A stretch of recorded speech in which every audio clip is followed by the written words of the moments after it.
Rusty Quill presents Ain't Slayed Nobody is a produced actual play podcast intended for adults, and may contain material that some people find disturbing. Please see the episode notes for content warnings, and listen with care.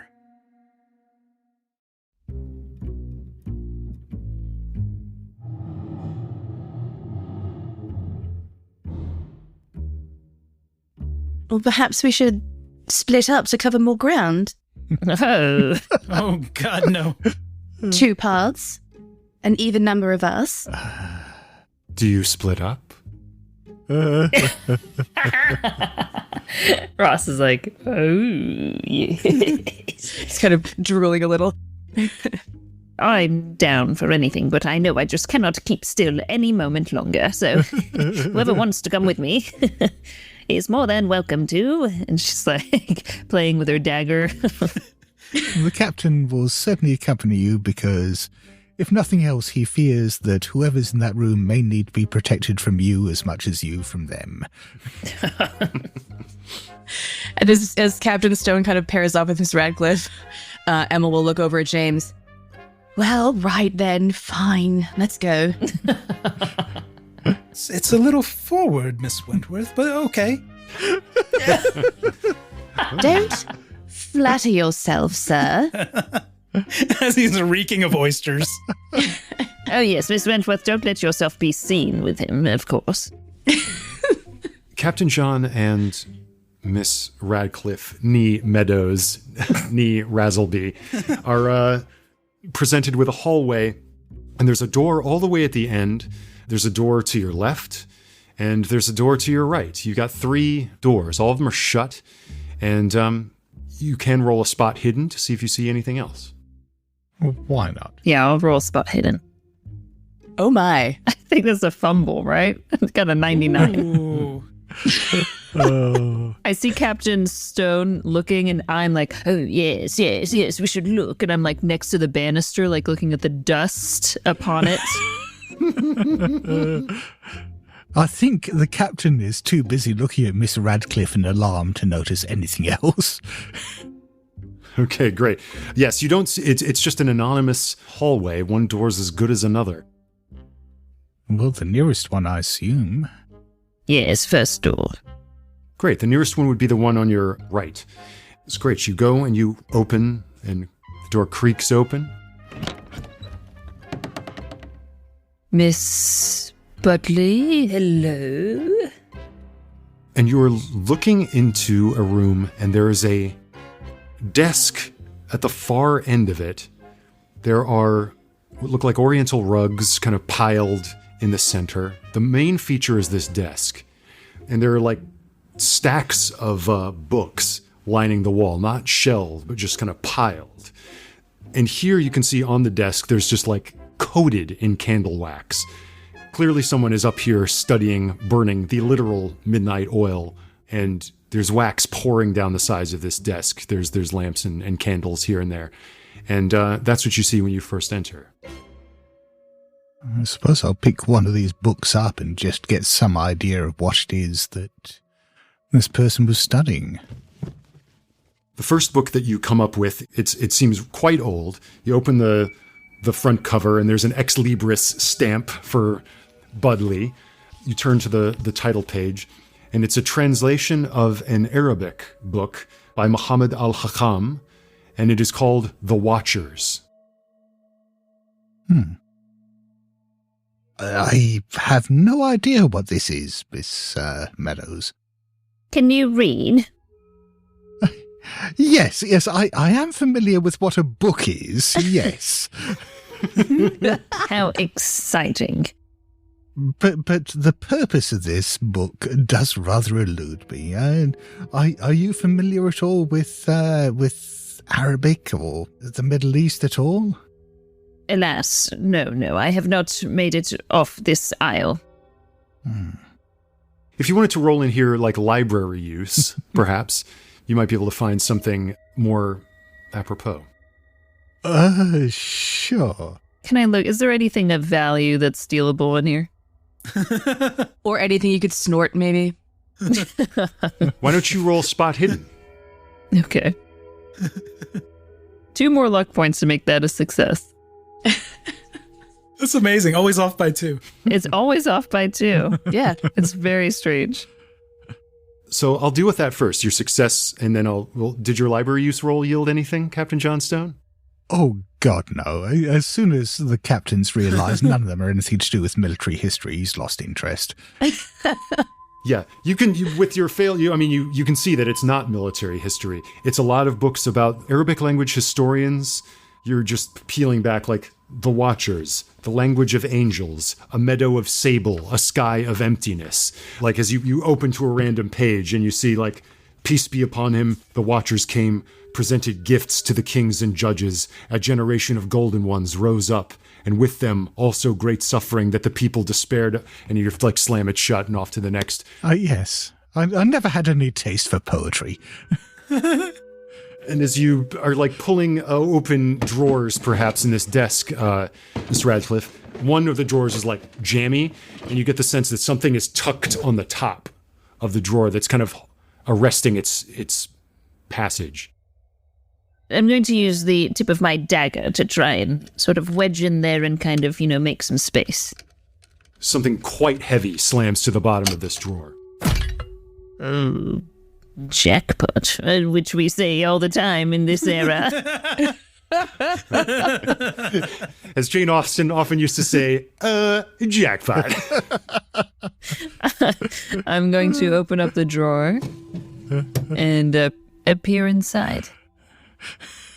There is a package about 12 inches by 6 inches. It's not like a perfect square or a rectangle. It's uneven, wrapped up in canvas, dark oilcloth kind of material that is just tumbled to the bottom of this drawer. Ooh. I'm going to reach in and grab it and sort of just like quietly unwrap it to see what this is. As you unwrap it, Captain John, can you make a listen roll? Probably not, but we can try. No. Did you guys put points in anything? Okay. Looking at my character sheet, no, I didn't. I have library use. It's my only skill. All right. It's all right. Okay, so no. When the sound of that thing hitting the drawer happened, that's all you heard. The cloth comes off. And you're looking now, Mr. Radcliffe, at something that looks like, for a second, you think you'd recognize this because a lot of people would recognize this. It looks like you're looking at a stone. And there's writing on the stone. There's 3 columns of writing on the stone. Huh. One of the columns seems to be in Egyptian hieroglyphs. And even if you're not educated, you might know, based upon news of the Rosetta Stone, that there's like a column of Coptic, a column of Greek. But you can feel on the other side that there's writing on the obverse side of this as well. And there you see 3 other columns of writing. And these are languages that you don't recognize. One of them is hieroglyphic. It's pictographic, but the pictures don't seem to relate to anything that is familiar to you. And the other is jagged and sigil-like. And the third is the depth of the punctures into the stone, as you look at it, seem to correlate with tones, as if like the depth of whatever stylus was used to bore into this thing was in a way like telling you how this could be intoned. And you don't know how you know this, but somehow just looking at it, you know it.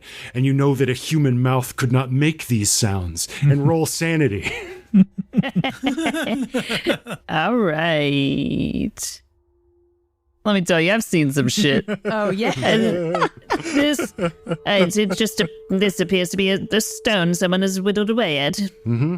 How odd. And for the acquisitive Miss Radcliffe, you know one other thing, that unlike the Rosetta Stone, the writing in this is inset with silver.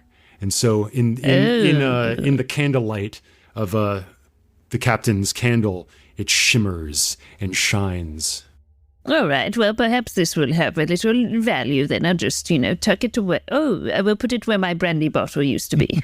It's a chunky piece, so quite hefty, but that goes in your garter, I guess. Yes, strap it in. Great. So James Pimm and Emma Wentworth, you walk into the darkness of that hall. Oh, God, we've got the candelabra, haven't we? I do wish we'd asked for one of those candles from the captain, from the dear captain. It's quite dark here. Yeah. You hear a thud from where your friends went as a piece of stone strikes wood, and you can make a spot hidden over here. Should we check on them as we're rolling? I'm sure if it were something bad, they would have screamed. Ah, good point. Maybe? I don't know. Let me see here. Nah. Yes, I'm going to spend 11 points of luck. Great. I am swimming in luck. I just have no other skills. You see that there's a layer of dust on the floor that is catching some of the ambient light that trickles in from below. And you can see that there is a portion that has been swept clean, as if a portion of the wall itself has swung outward like a door to sweep it. And so you get the sense that there's a portion of this wall that you could jimmy open and that would reveal a passage way somewhere. And he's going to call Miss Wentworth in on this. Look at this, Miss Wentworth. Look at the dust here. Do you suppose they're hiring? I'm sorry. Hiring? Or seeking employment? Or that? Yes, it's so dusty in these chambers. The west side. But this spot here is clean. Do you see it? I do see it. Perhaps we can revisit the issue of employment later and focus on a more interesting takeaway, which, as you pointed out, seems like this wall might swing out. It might open. Can I start looking at the wall to see if there's like an obvious way to... No, I could wedge the scissors into the wall and... Oh! Have at it. And you jimmy it open and it begins to swing outward from the wall, and you're looking into a dark room. I feel as though we do need a candle for this. We didn't see any potential light source. Maybe we go back and get the others? Let's say that there's next to you there are some candles like in a holder. Nice. Like burned most of the way down, but you could get one of these going like a little lamp. Amazing. Conveniently here so that we can continue without getting everybody back together. Great. Yeah. Light one of the candles if possible. There we go. You shine light into this room, and there are no windows. It is long and relatively bare. It looks as though there's a little pallet in one portion of it. And as your light swings around, you see that there are some dolls on the floor. And piled up, looking at you. Some of them are porcelain. Some of them are stitched. Oh. They become more and more handmade. As your light moves down, you can see that they go from being like poppets of very pristine make with maybe eyelids that would open and close to ones that look like as they've been stitched by hand. And your light falls upon one that has like a cluster of 6 spider-like eyes all in a just a gnarl on the side of its head. You can roll sanity for that. Yeah. I mean, who wouldn't need to after seeing creepy friggin' dolls? Mr. Pimm's torn because he's an amateur ventriloquist, so he's a little excited at the same time. Jeez. I did pass sanity as well. Okay.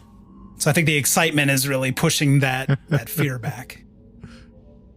And did you also pass sanity, Emma Wentworth? Yes. I did pass sanity. They're just dolls. It's fine. They're just dolls. Yeah. Out of curiosity, the floor in here, is it kind of like as dusty as the floor out there, or does it feel like this room has had more recent use? it definitely looks as though it's had more recent use. Oh, James just wants to show off a little bit for Miss Wentworth, so could he grab the nearest doll and do just a little bit of a ventriloquism act? Oh boy. Gonna touch one of the dolls? Oh. Yeah, I'm gonna pick one up, and I just want to be like, Miss Wentworth, may I have this dance? No. Why? without my lips moving. Cool. I do have a number for that too, if you'd like me to roll. Go for it. For ventriloquism? Roll your ventriloquism. I do. I have 50. Oh, I'm spending luck. I'll spend 15 points. Fair. Appropriate. We'll say that this room is long enough to where, like, the back portion of it is almost is completely in shadow. Mm-hmm. May I have this dance, you say? It bows. What is your reaction to this, Emma Wentworth? James, that is unbelievably off-putting. But realistic, no? What's that sound? It's the sound of wood and leather on cloth. It's coming from the far end of the room. I can throw my voice, but I didn't do that. And as you turn and put your light up, you see, and you would recognize, of course, Emma, breaking out of the darkness, suddenly coming into the guttering light of your candle, is the face of Charlotte Budleigh. And it is hanging slack. Her body appears to be held up. The toes are scraping on the floor. Oh, no. She is dangling, limp, lifeless. Charlotte? Her mouth opens and closes. May I have this dance? I'm happy to roll another sanity if you'd like, and then also obviously going to shoot at Charlotte. Obviously going to, like, the gun is going to be shot, yeah. This is your cocaine friend? Oh, I failed. Oh, I failed too. Yeah. Oh, finally. Okay, great. Nice. How exciting. That's fun, that is. So that's a... Ooh, uh-oh. Yay. Who is that? Is that both of us? Oh. That's 5 points of sanity loss for both of you. Rad. That require an intelligence roll, yes? Yes. Because that's 5 points from a single source. Oh. How the fuck do I have high intelligence? This is very disappointing because I'm going to likely pass this. Oh, God. Oh, no. But you want to fail, right, on your intelligence? You want to fail. Oh, I did fail. I rolled a 99. I don't know if this matters, but I did get a hard 16. Oh, good. So it's even worse. I really understand what's going on. Yeah. Jeez. So, you don't comprehend this, James Pimm. You, right? Because you failed your intelligence roll. I did. You take your sanity loss, but it's like a ventriloquist to ventriloquist. Yeah, it's the best I've ever seen. Perhaps there's just something comforting in this, where you're able to just Best I've ever seen. It's not. It was so good, it's driving me mad. Wow, a fellow practitioner. Ah, the arts. But Emma Wentworth, you all too well comprehend that if there is a puppet in front of you, then there's something controlling the puppet. And also that Charlotte Budleigh is quite deceased. And something is in this room with you, and it is communicating with you through her, and it is horrible to comprehend. Amazing. How do you think this begins to manifest for you? What is this underlying psychological issue is this playing on for you? I think that the whole idea of women being property and tools and kind of puppets in that way, just in general in society. I think there's kind of like a deep sense of like injustice. It's why she's like willing to like play the game, but kind of also be manipulating and like working outside of it.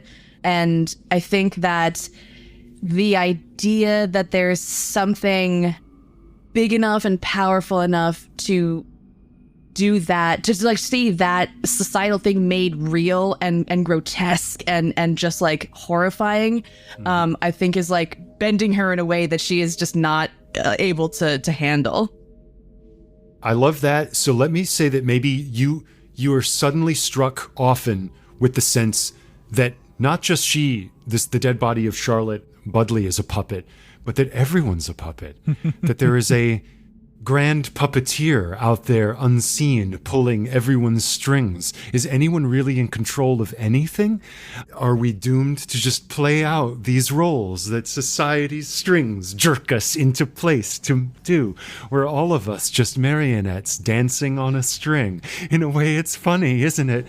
And Charlotte's body recedes back into the shadows after bowing stiffly to you and just slides back. I think Emma's gonna chase after the body, sliding back. Great. Nice. Go for it. Wait, come back. I think Pistol's still kind of like pointing in the direction that she's walking. You walk out of the aurora of the candle into darkness, and you feel suddenly against you the cold body of Charlotte. Your hands bear her weight now as they run up her very wet back, and your hand goes into the back of her skull, where it has been hollowed out, where something had its whatever digits it had inside her, puppeteering her. Make another sanity roll. Oh yeah, let's get it done here. I passed that one. That part was okay. Could it be because, like, as she's reaching her hand in and she kind of, like, puts her hand where somebody else's, where like, the control was happening otherwise? Yeah, like, she regains a sense of her own, like, agency. Like, this is something she wants to be... She doesn't want this done to her, but she wants to be kind of, like, a part of whatever is going on in terms of the control aspect of it. Oh, my God. Miss Wentworth. And you hear in front of you in the darkness just...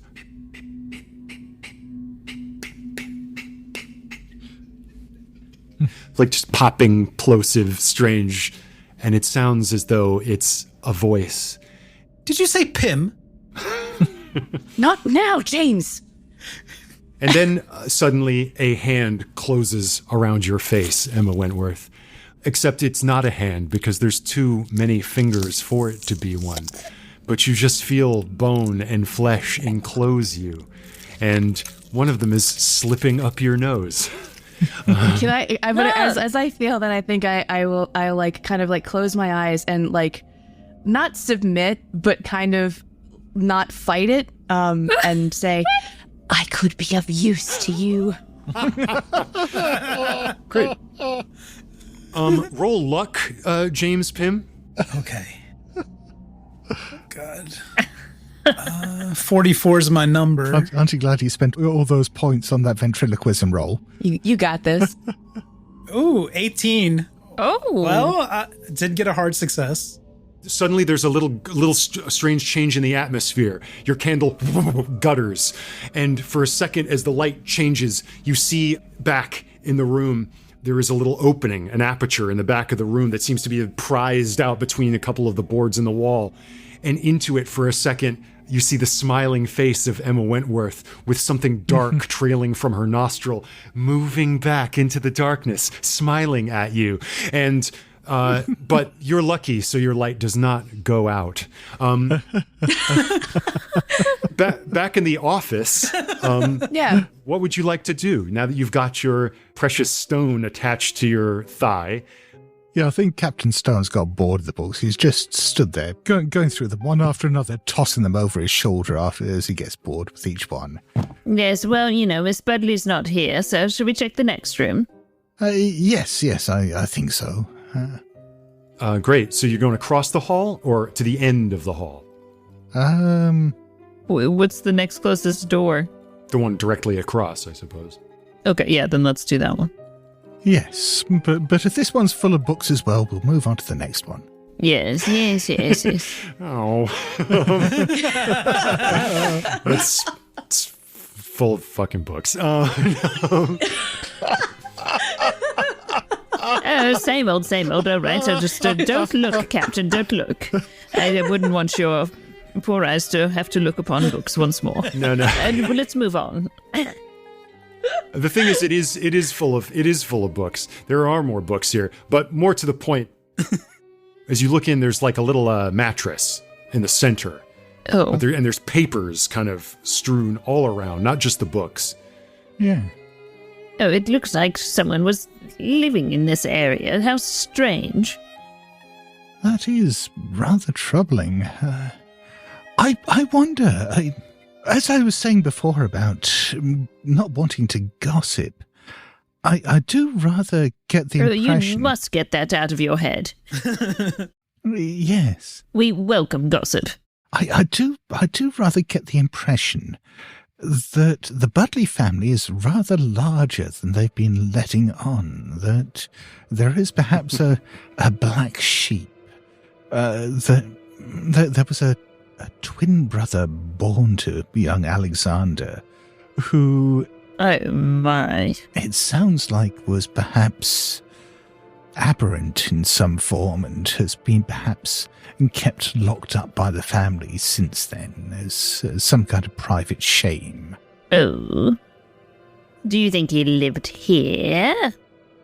I do wonder, yes, because it did seem like that door downstairs was locked up, and if there's a mattress up here, I suppose this is as good a place as any to hide a family embarrassment.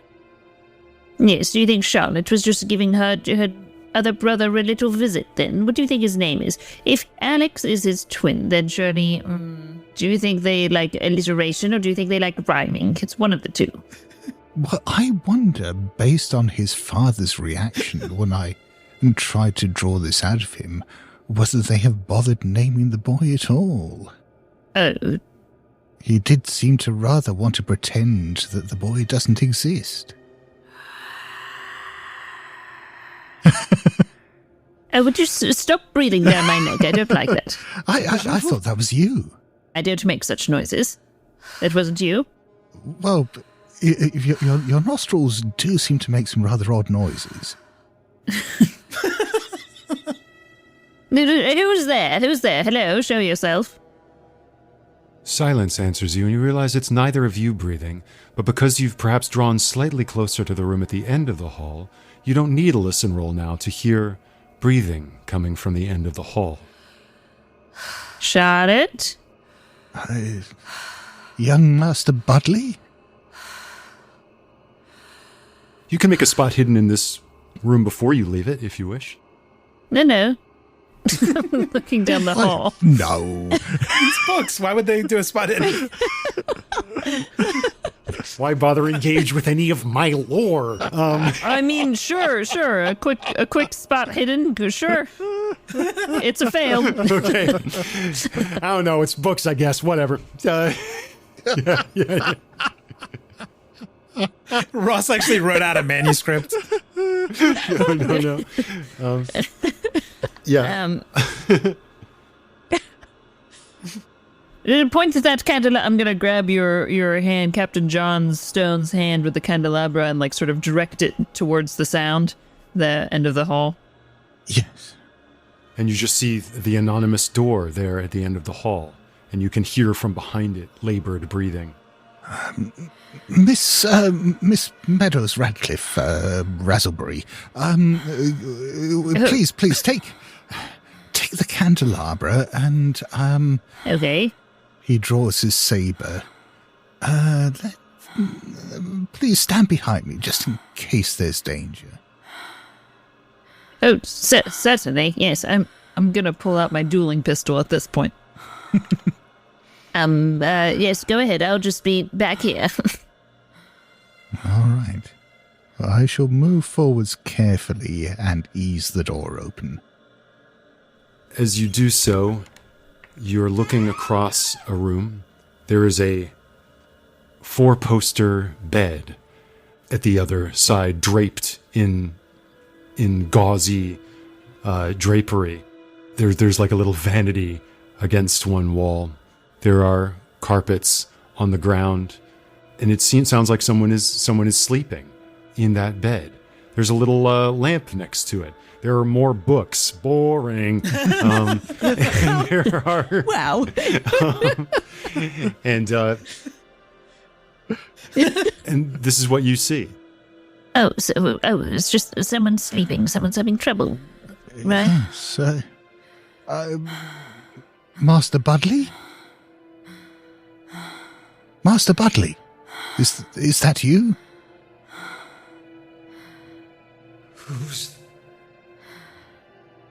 Who's there? I'm a friend of your father's. Is everything quite all right? We heard the sounds. We thought you were in distress. My father. But my father's been dead these many years. This is a woman's voice. It seems very strained. Oh, I'm sorry. Who are you? Who let you in here? We're attending a ball down in the main building. You? No, Charlotte, led us over here. She told us to meet her. Charlotte. Charlotte Budleigh? Charlotte should know her place. And Charlotte should know never to come. Here, if you are friends of Charlotte, then you should go. And in the heat. Did my husband let you in here? Oh no. Oh. Mrs. Budleigh, perhaps? Oh, we shall go. We should go. I'm going to grab Captain Stone and back out of the room. Mrs. Budleigh, as Captain Stone's... Or stay if you'd like. ...been dragged away. Mrs. Budleigh, is your son around here? But tonight my son makes his debut. Mrs. Budleigh... Tonight, all our labors come to fruition. Mrs. Budleigh, which son? A hand breaks through the cloth and begins to pull it aside. Which son, Mrs. Budleigh? I've exited the room. And if... With the candles. Our little Alex does not... what's the saying? An heir and a spare. And Captain John Stone, in the dying light of the candle, as she pulls it away, you see an emaciated face of a woman who is severely sickly. Someone who is being sucked dry of her vital essence. And as the curtain draws back, you can see the light dying in her sunken eyes, but it's hard to even look at those. Because as she withdraws it, you see a tumescent and grotesquely distended torso. And impossibly large. It looks like the thorax of an insect. It bulges at intervals and flops obscenely over the bedclothes. And as the light perishes, you can see a vaguely human face press against the inner surface of her belly, catching the light it's like because of our immaculate conception. And roll sanity, please. Yeah. Hey, Bright. Disappointingly, I passed. You guys are robust. If you doesn't know you're here, then I'm afraid you shan't have the pleasure of leaving. Oh, no. I do not like this. I start walking down the hall. Captain be damned. Yeah, the captain is torn at the moment because this woman, for all the threatening sound she's making, she also seems to be in distress. And the chivalrous side of him does not want to abandon her. Oh, boy. You can be torn literally. Yes. Yeah. So I think he's dithering in the doorway. Great. Well, as you're dithering, Miss Emma Wentworth, they have to stay. You have to make sure they stay. Of course. Yes. As you push aside the plank in that chamber, covered in boring, dull, and dusty old tomes that only a total nerd would want to read. Total nerd. You step out knowing that they have to stay here. Of course. Step out into the hallway. Down the hall being like, Miss Wentworth, James, hello. Miss Radcliffe. You have to see this. It's incredible. What have you seen? It's a ventriloquism act. How would you describe it, Emma? Oh, Have you come with me? strange. She went into the wall, so I think you probably would have come around the conventional way, unless you followed them into the wall. No, what did that look like to James? Was that sanity roll territory, or did it look like it was voluntary? Let's say it is sanity roll territory since you opened the door to me. Because there was something going into the nose, I think. Yep. I failed with a 71.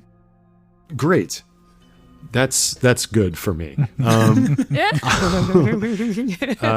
You lose 2 points of sanity, and you kind of race around the opposite direction, groping your way, kind of shaking off what you saw, and now you're suddenly seeing Emma Wentworth emerge, backing into the backing up body of Miss Radcliffe Meadows Razzleby, and... Oh, thank goodness I've seen you. Oh, what is going on? This place is quite strange. I don't think this is any way to have fun. Oh, Miss Radcliffe, you're mistaken. If I'm close enough to Miss Radcliffe and she's still holding the candelabra, the first thing I'm going to do is snuff those lights. Ooh. What on Excellent. earth are you doing, Miss Wentworth? Oh, we mustn't disturb things. Oh, no. Is there a way to relight these candles? Well, let's see. Look in your inventory, and you tell me if you have a Zippo. What I can carry in my carpet bag. Could I have matches in there? Sure. Yes. Roll luck, please. Okay. It's a drafty house. That's my luck at now. Okay. Ooh. Oh, okay. Yeah, I pass. If you take the matches out and you look like you're going to light them, Emma's hand will kind of cover your hand. Mrs. Radcliffe, don't you see? To be seen is to be in danger. Can I do a psychology roll? Yes. After spending this evening with Miss Wentworth. Hell yeah, that's a hard success. Miss Emma Wentworth is not herself. You've seen con artists. You've been a con artist. You've seen people put on airs. You saw Mr. Keene downstairs who was putting on a mask of society. But Miss Emma Wentworth doesn't look like she's putting on a mask. Miss Emma Wentworth looks like a puppet. It looks like something is speaking through her. Miss Wentworth, I will have none of this, and I'm pointing my gun at her now. Okay. If I still have the flintlock pistol, then that's raised at you as well. A duel! A duel. Oh, Finally. a duel indeed my favorite thing. Miss Radcliffe, it does not have to be this way. And I start stepping back 1, 2, counting. As I get ready to duel. The chimes of midnight sound from down there. We are having a duel. We are having a duel indeed. You see, it all works out. And I would just like to shoot her before I finish my count. Okay, I mean, you both have guns drawn, so people with firearms, they just, whoever has the highest dex, right? Yeah. Oh, mine's 50. It's not great. Mine's 70. There you go. You could, for a duel, you could have them roll against their decks if you want to give each of them a chance. Yeah. Yeah, why don't you both roll against your dex and see who passes and who fails? Oh, wow. I just rolled a 1. It's you. You can go. I passed, but not like that. Perhaps because of my unsportsmanlike, I turned before I finished the count, you know? You were practically face to face. Like you're both firing off, and you also succeeded. So I think this is maybe a glancing shot. I think I'll adjudicate this by having you take a D3 damage, like half. I should be taking 1d3 damage, right? Emma Wentworth is taking 1d6 damage. Ms. Radcliffe is taking 1d3 damage. Okay. 6 damage. Nice. +1. Boop. You both rolled the maximum. Good Lord.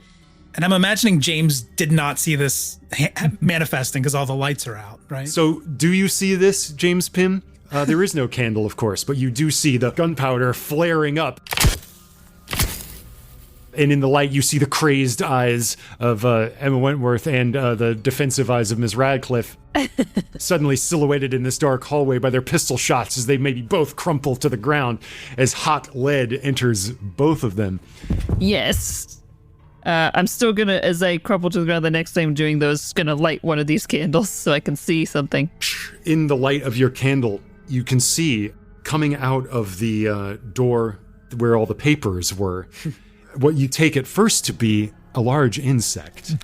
It seems to have like a bunch of legs kind of crawling on the ground. But then you see that like it's connected to an arm. What you thought was an insect is in fact a hand. And a bulky and dark shape before your match burns out. This thing that could in no way be considered human and unlike any animal you've ever seen. And the only thing that flashes in your mind, aside from its bizarre and sort of distended proportions, the finger joints which seem to have too many knuckles, is that it has teeth. It has teeth as the darkness overtakes you again as the match burns out. No! And in the meantime, not seeing that, James has thrown himself to Miss Wentworth since she kind of chose him to go to the other room. So he's going to try to work on her, maybe do some first aid. Great. So roll your first aid. And I have a sewing kit. Well, as he's attending to, I'll look at James and I'll say, James, Miss Radcliffe is simply not herself. You must restrain her. Oh, wow. Yes, but first I've rolled a 2 on my first aid. Whoa. Oh, excellent. So, stabilized. Thank goodness. Yeah, thank God. What would you like to do, Captain John Stone? We haven't touched base with you in a while. Gunshots have gone off. Yeah, so Captain Stone may be completely oblivious to this because what he wants to do is, having seen this woman, is he realizes that she's in dire straits. She's emaciated. There's something wrong with her abdomen. She clearly needs help. So his plan is, I don't know how well this is going to come off, in the dark to try to grab hold of her and support her, frog march her, and try to take her downstairs to the ball to see whether there's a doctor there who can help her. Oh dear. Okay. Cool. So you go over to Mrs. Budleigh. Indeed. Throwing open the bedclothes, and you are presented once again with this horrific sight. Upon closer inspection, you can see like her abdomen is just like overflowing from what the size that it should be. It could not be more wrong. And she looks up at you with sunken eyes in a skeletal face. No, you have to go. Mrs. Budleigh, you have been done a great wrong, and we must try to put this right. And he's putting a strong arm around her shoulders and just trying to march her out of the room. As you do, her skin is just like paper. You can tell that the body is so frail, but that the heft of the rest of her body it'll be very hard to move her without injuring her. I wonder if I can carry her in my arms then, or if she's too large. You don't understand. You don't understand. It is a blessing. He found it. He found it and used it. You are feverish, madam. We must find you a doctor. And he called to the angels that they might find me beautiful. Yes. You are absolutely beautiful, madam. Yes. Do not worry yourself. Let us find you a doctor. We have. This is the new Annunciation. Yes. The Annunciation is carrying on downstairs. We must go there at once. And you are dragging her across the floor. And if I can, I'm going to try scooping her up in my arms. And great. Roll strength. Okay. At least Captain's reasonably strong. Yes, that is a success. I actually passed a roll. Nice. Can I just put out there that if he comes within arm's reach of me, I want to grab for his legs. Yes, of course. You're just straining under the weight, not of Mrs. Budleigh, but this thing or these things that are parasitically attached to her. As you struggle through the door, Ms. Radcliffe, there is something that is almost upon you. This thing is moving towards you. Yeah, I would like to scurry and just kind of try to barrel towards the stairs, basically. Great. Super. Roll your dexterity. Okay. Please, Mr. Radcliffe, don't go. We had such a good rapport. Oh, God. That's a pass. It's a success. Great. Well, Well, I got a hard success. So suddenly you are feeling on your back the tendril-like joints of this thing as it closes itself around you, and you just hear in your ear coming out of an inhuman mouth. No. I can't have this. Can I, have one last item. Can I throw some pocket sand into the face? Shasha! Roll to throw sand. Do a throw roll. We were all waiting to hear what it would be, and it couldn't have been any better. Bless the Patreon user that suggested pocket sand. That is a failure if this is a throw roll. Because I can't see, I'm just throwing it back. Okay. A now considerably sandier creature is now grappling with you. It's gritty. It gets everywhere. Be gone, beast. It is upon you. It is upon you. And you're feeling, once again, this digit of some kind going up into your mouth, like probing into your ear. There's only one thing I allow up my nose.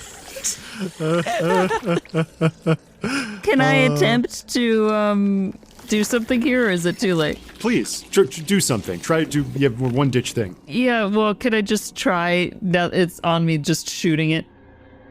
Go for it. Shoot away. I'm rooting for you, Josephine, and also it would be hilarious if you did fumble right now. That would be hilarious. So, it's a success, a regular success. Bang! Yeah, do your damage.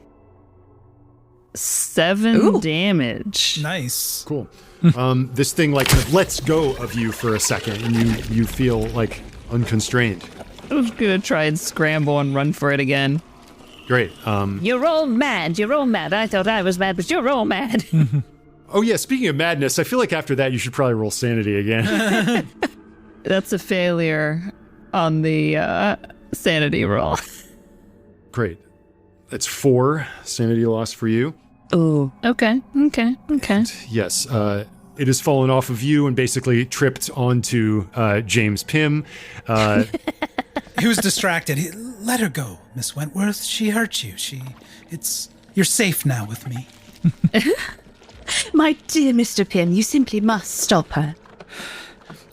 And this thing is already on you, James Pimm. Your attention turned toward Miss Wentworth. You suddenly feel something sink into the flesh of your back.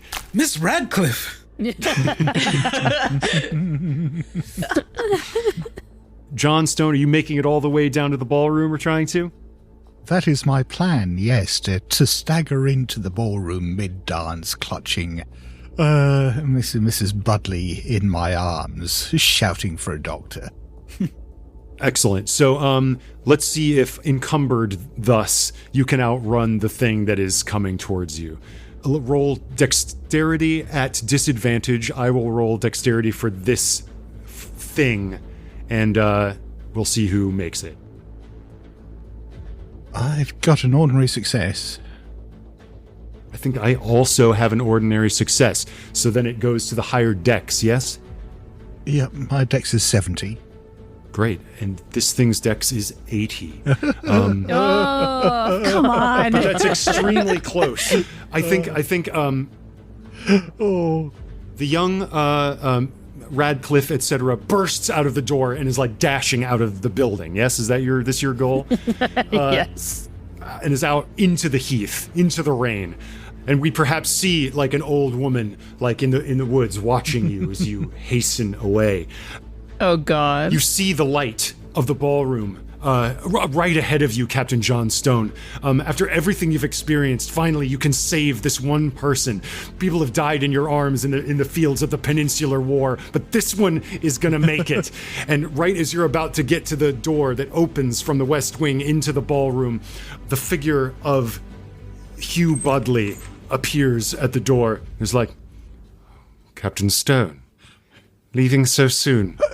and the door shuts in your face, and you hear a lock as suddenly hands, or at least they could only be described vaguely as hands, these things close around your shoulders. As suddenly the breath quickens, and you hear Mrs. Budleigh say, They're coming. They're coming. And I will say that, like, perhaps weeks later, wherever you've landed, Miss Radcliffe, whatever you're trying to do, whoever you're trying to scam. She's trying to pawn off this stone she took. I love it. You're at an appraiser's, perhaps, looking at this thing, like, I've never seen its like before. I mean, I can melt the silver out of it, but can't make either of these markings. Oh, I know. Peculiar things came from a dreadful, dreadful house. And there's another little guy with little spectacles who's kind of looking at it with this appraiser. It seems to be, of course, Egyptian, Coptic, Greek, and on this other side, if I wasn't, unless I'm mistaken, there seems to be a rather antiquated form of perhaps, it looks similar to, perhaps ancient Hebrew. The other side, I don't quite know. Can you read it? The Greek, I can just begin to make it out. And in those days, the angels became enamored of the daughters of men, and they lay with the daughters of men, and there were giants in those days. This is from the Genesis, I believe, but it goes on that these watchers may be summoned with the key that we may give birth to angels once again. Strange. Yes, it is strange indeed. I will take anything you will give for it, and be on my way. Yes, of course. I should think that we'll find give you a good price to part with it. I dare say I should like to pore over it for a time. As he's looking at it with increasingly wild eyes. And as we move out of that antiquarian shop across the street, we can see, with their jaws hanging slack, some other familiar faces who are looking at you. The faces of Captain John Stone. Oh. Miss Emma Wentworth. No. Mr. James Pimm. Holding a recipe for Pimm's cup. Yes. As we go past that, perhaps we see that, like, the society pages are saying that a brilliant match has been made the charming Alexander Budleigh to Jane Prevost and a Canadian heiress. Oh. That you'll swell the coffers of the Budleigh family and bring them back to their rightful place in both aristocratic title and fiduciary stability. But this, of course, is no surprise. Any single man in possession of a good fortune must be in want of a wife. Oh, my God. And that is where we'll leave it. Oh, man. Fantastic. That was great. Thank you. Yeah. Ross, that was amazing. Oh, Yeah, that was Ross. really good. Yes. Everybody, amazing. That had everything one could want from a Regency evening. So good. Awesome. You do a frighteningly good West Country accent.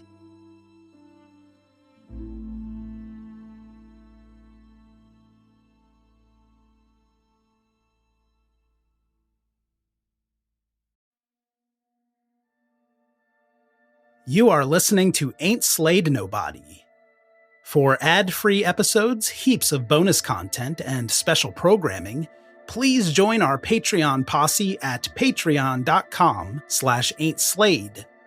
Or subscribe to Ain't Slayed Nobody Plus at Apple Podcasts. See the show notes for full credits, and help us grow by posting friendly reviews and spreading the word to your friends and followers. Thank you, and good luck out there.